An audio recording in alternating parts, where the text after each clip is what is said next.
Hi, I'm going to be reciting The Walrus and the Carpenter by Lewis Carroll.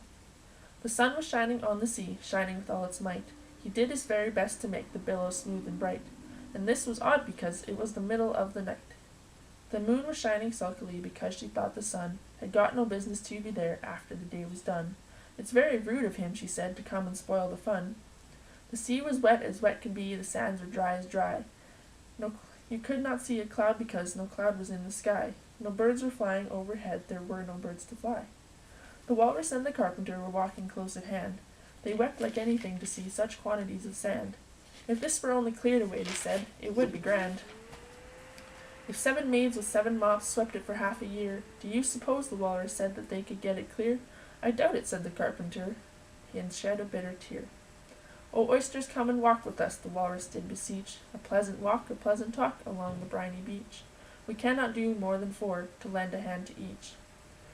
The eldest oyster looked at him, but never a word he said. The eldest oyster winked his eye, and shook his heavy head, meaning to say he did not choose to leave the oyster bed.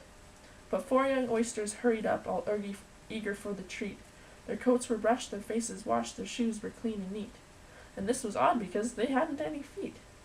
4 other oysters followed him, and yet another 4, and thick and fast they came at last, and more and more and more, and hopping through the frothy waves and scrambling up the shore.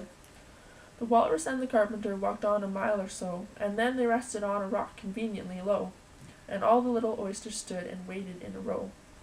The time has come, the walrus said, to talk of many things, of shoes and ships and sealing wax, and cabbages and kings, and why the sea is boiling hot, and whether pigs have wings.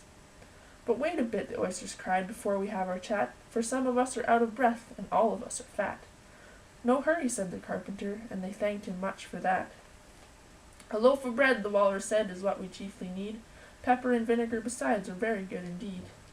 Now if you're ready, oysters dear, we can begin to feed. But not on us, the oysters cried, turning a little blue.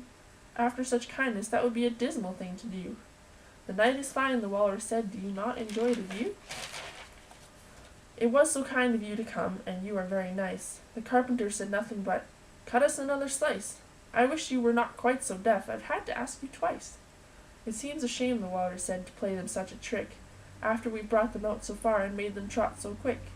And the carpenter said nothing but, the butter's spread too thick. I weep for you, the walrus said, I deeply sympathize. With sobs and tears he sorted out those of the largest size, holding his pocket handkerchief before his streaming eyes. O oysters, said the carpenter, you've had a pleasant run. Shall we be trotting home again? But answer there came none, and this was scarcely odd, because they'd eaten every one.